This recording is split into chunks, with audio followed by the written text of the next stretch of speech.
Muito bem, nós vamos agora ao estudo do Gênesis capítulo 1, né?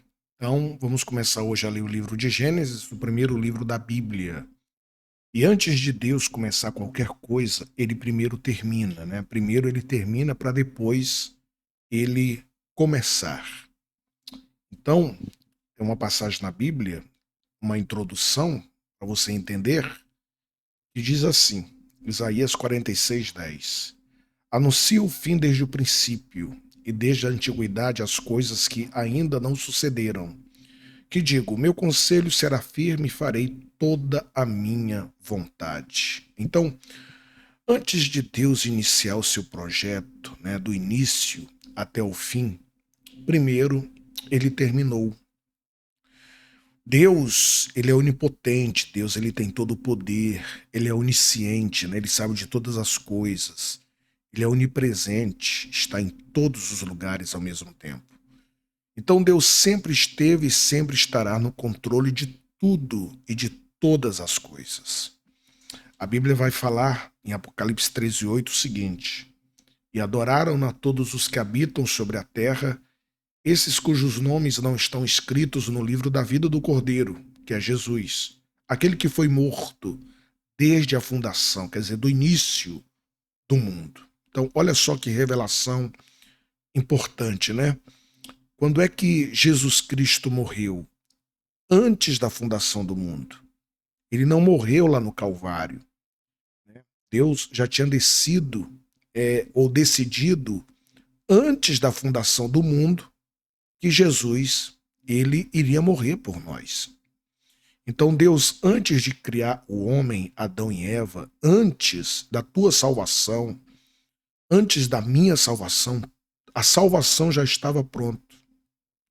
Antes de Deus soprar nas narinas de Adão e Eva, nossa salvação já estava paga. Então Deus nunca começa nada sem saber como termina. Após ele terminar, é aí que ele vai começar.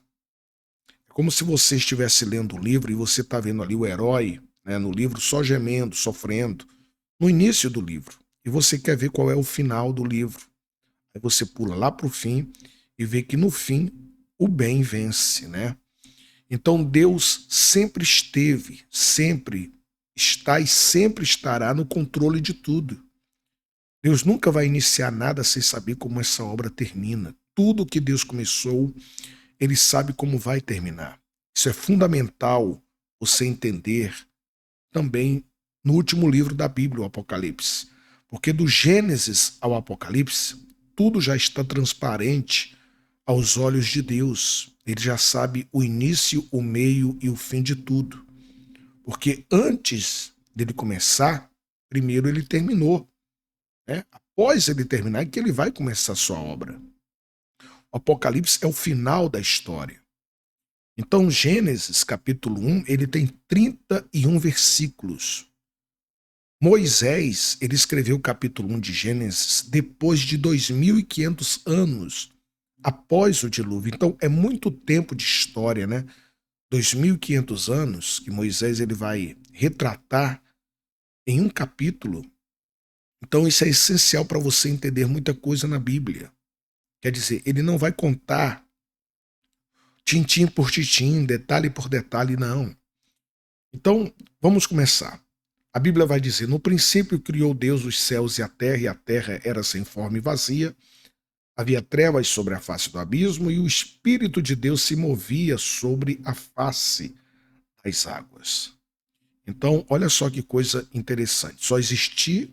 Existe uma terra, né? Só existe uma terra, mas existem vários céus. Ele fala os céus no plural e a terra. E quando Deus formou a terra, ele não a criou vazia, ele criou para que ela fosse habitada. Deus não criou o planeta para o caos, Deus criou para ser habitado. Né? Mas a Bíblia fala que estava sem forma e vazia. No original, esse sem forma e vazia tem um sentido de houve alguma catástrofe antes de tudo.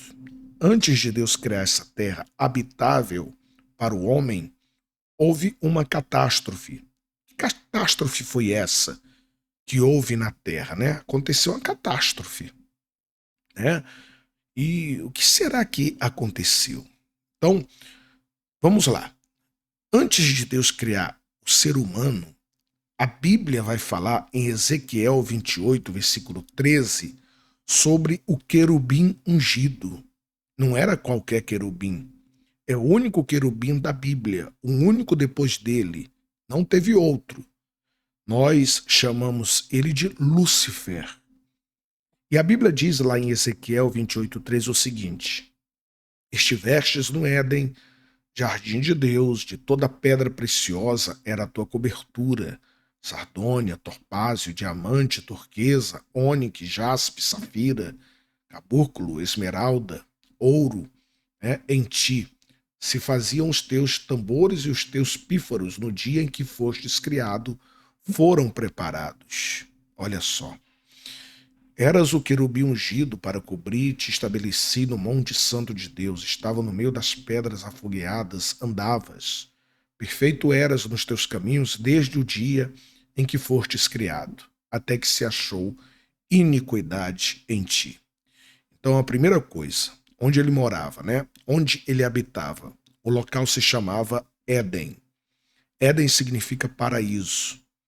Aí ele vai falar das pedras preciosas. Todas as pedras preciosas que você conhece, que você não conhece, era a cobertura do local onde o querubim ungido habitava. Este local, quando houve a rebelião, ele foi destruído.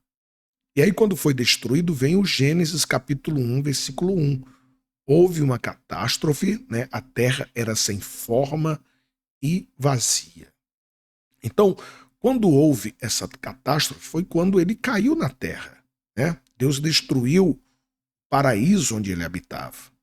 E ele foi lançado aqui na terra com todos os anjos rebeldes, né? Que se uniram a ele. E todas aquelas pedras que existiam no local onde ele habitava também foram atiradas para a terra. Todas as pedras preciosas foram cravadas aqui nas profundezas da terra. Todas as pedras preciosas que estão aqui nesse capítulo de Ezequiel, hoje estão nas profundezas da terra. O homem tem que garimpar, cavar para encontrar essas pedras preciosas. Por isso que ele se acha o dono da terra, né? Você vê que na tentação de Jesus ele oferece o mundo para Jesus, porque ele se acha o dono da terra.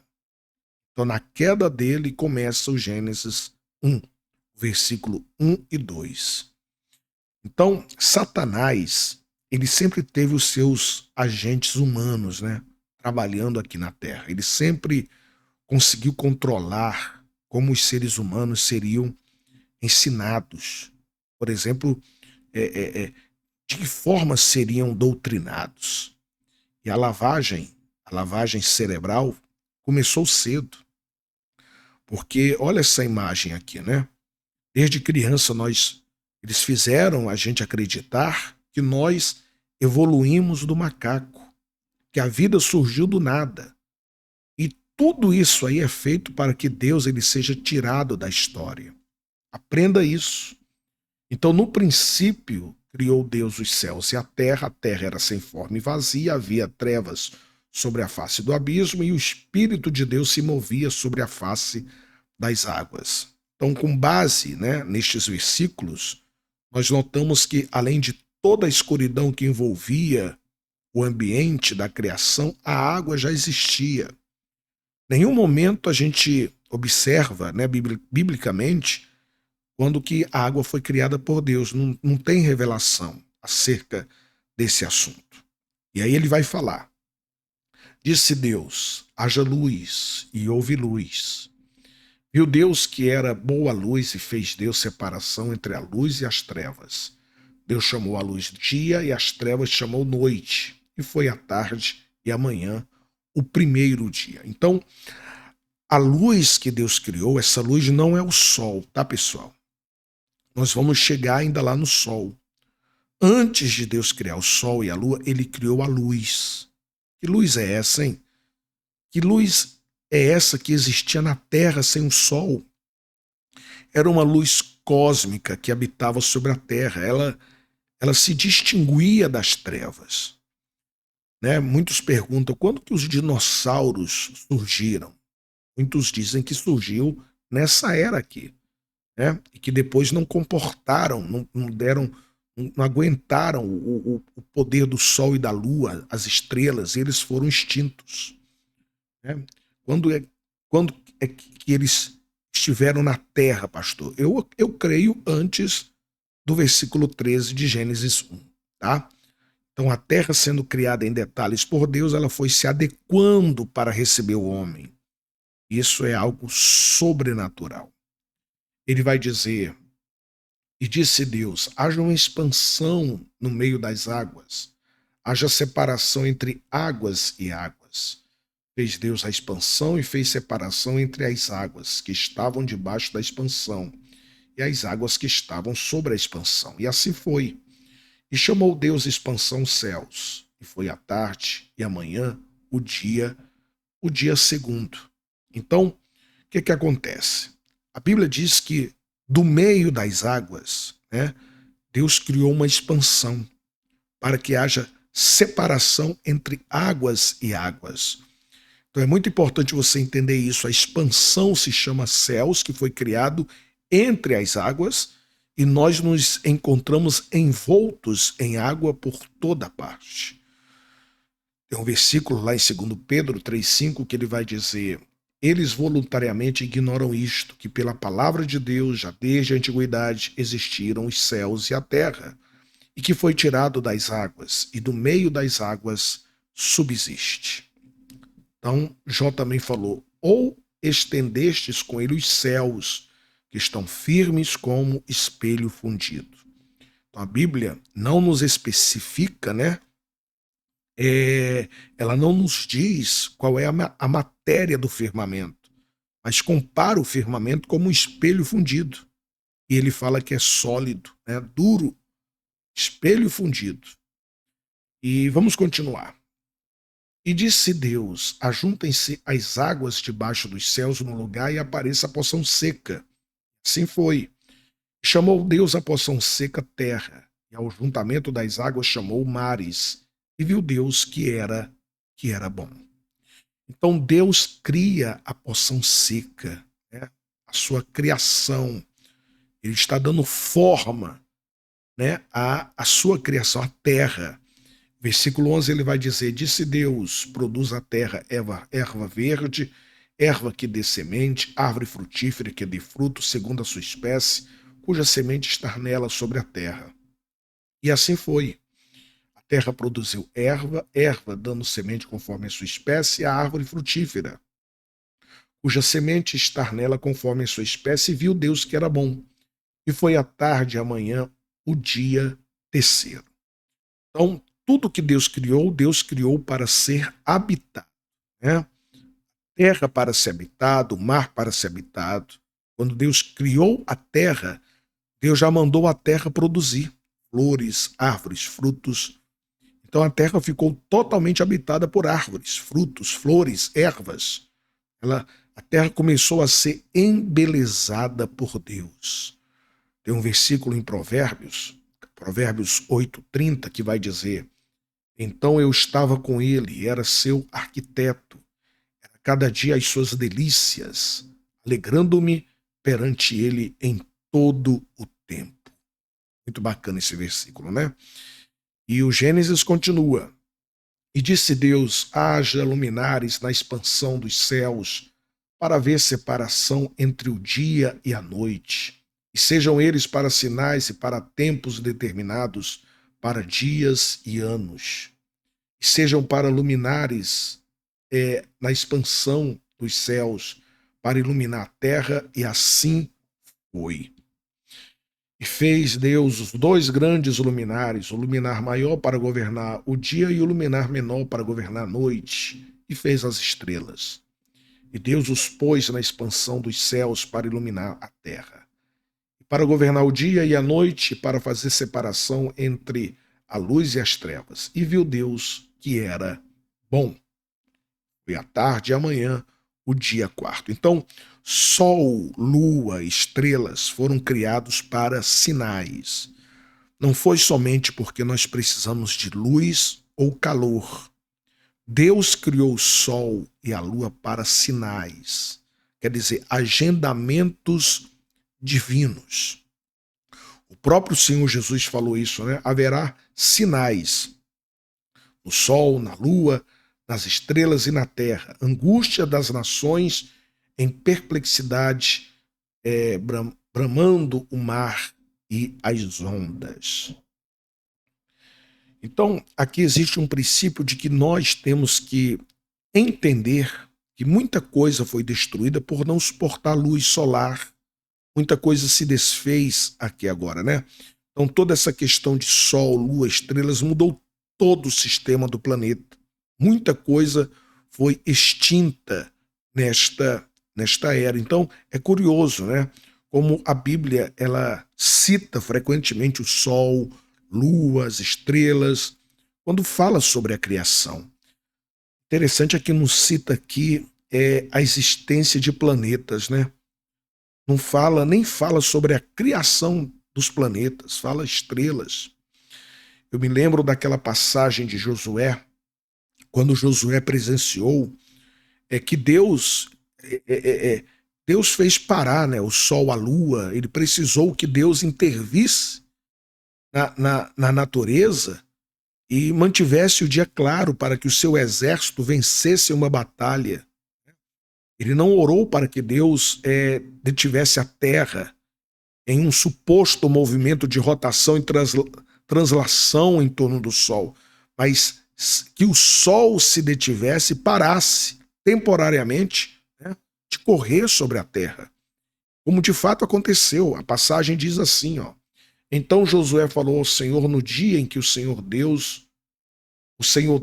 os amorreus nas mãos dos filhos de Israel, e disse na presença dos israelitas: Sol, detenha-te em Gibeon, e tu, lua, no vale de Ajalon. Olha só.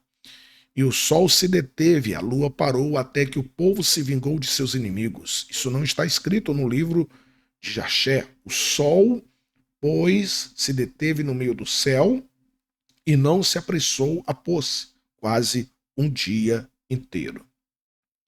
Então note que nesse texto de Josué, o sol se deteve, a lua se deteve. Isso seria impossível de acontecer, né? Se o sol está a 150 milhões de quilômetros de distância da Terra, em vez de estar correndo por cima dela. Interessante, né? É de se pensar. Vamos continuar a criação. E Deus disse: produza as águas abundantemente répteis de alma vivente, e voem as aves sobre a face da expansão dos céus. Deus criou as grandes baleias e todo réptil de alma vivente, que as águas abundantemente produziram conforme as suas espécies, e toda ave de asas conforme a sua espécie. E viu Deus que era bom. Viu Deus que era bom. E Deus os abençoou, dizendo: frutificai, multiplicai-vos e enchei as águas dos mares. As aves se multiplicaram na terra. E foi à tarde e amanhã, o dia quinto. E disse Deus: produz a terra alma vivente conforme a sua espécie, gado e répteis, e feras da terra conforme a sua espécie. Assim foi. Fez Deus as feras da terra conforme a sua espécie, o gado conforme a sua espécie, e todo réptil da terra conforme a sua espécie. E viu Deus que era bom. Muito forte isso aqui, porque se você pega uma joaninha, né, com aquelas bolinhas pretas, tão perfeita, tão pequena, quem foi que criou? Foi Deus, né? Você pega um beija-flor batendo as suas asas naquela velocidade, quem criou? Deus. Você pega uma águia que quase você não vê na terra, ela está por cima das montanhas, quem criou? Deus. E talvez você não saiba, tem gente que não gosta, né, de barata, tem gente que não gosta de rato, não gosta de inseto, mas você sabia que se não existisse a barata, o inseto, o rato, bilhões de pessoas seriam extintas da Terra? Porque são eles que geram anticorpos para o nosso corpo. Então, todos eles têm um papel fundamental, desde uma formiga minúscula que você vê até um elefante, uma baleia que está lá no oceano. Todos têm um papel e um objetivo no ato da criação. desde uma formiga até um gafanhoto, até um morcego dentro de uma caverna. Todos os animais, todos os insetos, desde uma sardinha, um tubarão, uma baleia, todos têm um objetivo para estar aqui. E é aí que nós temos que entender o ato da criação de Deus. Se todas essas coisas existem, é porque elas têm um objetivo. Tudo que Deus criou com um propósito. Tudo que Deus criou tem um objetivo. E agora a gente vai para a obra-prima de Deus. Disse Deus: façamos o homem à nossa imagem, conforme a nossa semelhança, e domine sobre os peixes do mar, sobre as aves dos céus, sobre o gado, sobre toda a terra, sobre todo réptil que se move sobre a terra. Então, depois de Deus criar tudo e deixar esse espaço pronto, ele vai colocar a sua obra-prima, a obra-prima da sua criação dentro desse sistema. Então ele cria o ser humano, né? Deus falou, façamos. Aí vem a trindade de Deus, Deus Pai, Deus Filho e o Deus Espírito Santo. Então, aqui é o mesmo Adão que nós vamos ver no capítulo 2, né? Quando Deus ele dá mais ênfase na criação do ser humano. E criou Deus o homem, a sua imagem, a imagem de Deus o criou, homem e mulher os criou. Interessante, né? A imagem. Qual é a imagem de Deus? O primeiro corpo que surgiu não foi o de Adão, foi o de Jesus. Como assim, pastor? Lembra aquele versículo que nós lemos? Aquele versículo lá em Apocalipse? Adoraram-na todos os que habitam sobre a terra, esses cujos nomes não estão escritos no livro da vida, do Cordeiro que foi morto desde a fundação do mundo. Então a Bíblia fala que o Cordeiro morreu antes da fundação do mundo, né? Quer dizer, já estava traçado o plano da morte de Jesus. Ele veio aqui em espírito ou como um ser humano? Ele veio como um ser humano. Então Cristo passou a ter corpo, morreu na cruz, foi ressurreto e foi assunto aos céus com corpo. João, quando viu Jesus na ilha de Pátimos, ele viu as marcas dos cravos nos pés e nas mãos de Jesus, porque ele nunca mais vai perder as marcas. Então, o primeiro corpo projetado foi o de Jesus. O nosso corpo é a réplica do corpo de Jesus, é como a cópia. Somos imagem e semelhança de Deus. E o que o diabo faz?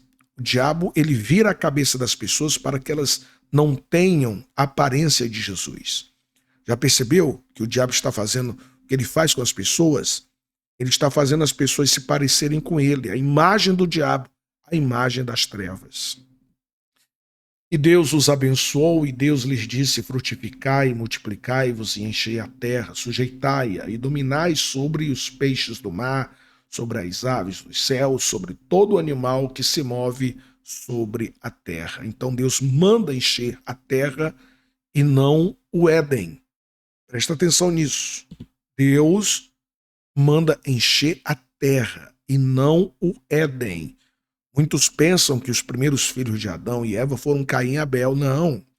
Caim e Abel foram os primeiros filhos depois do pecado, depois que eles foram expulsos do Éden. Adão e Eva foram criados no Éden para serem eternos. Depois da desobediência, eles perderam essa imortalidade.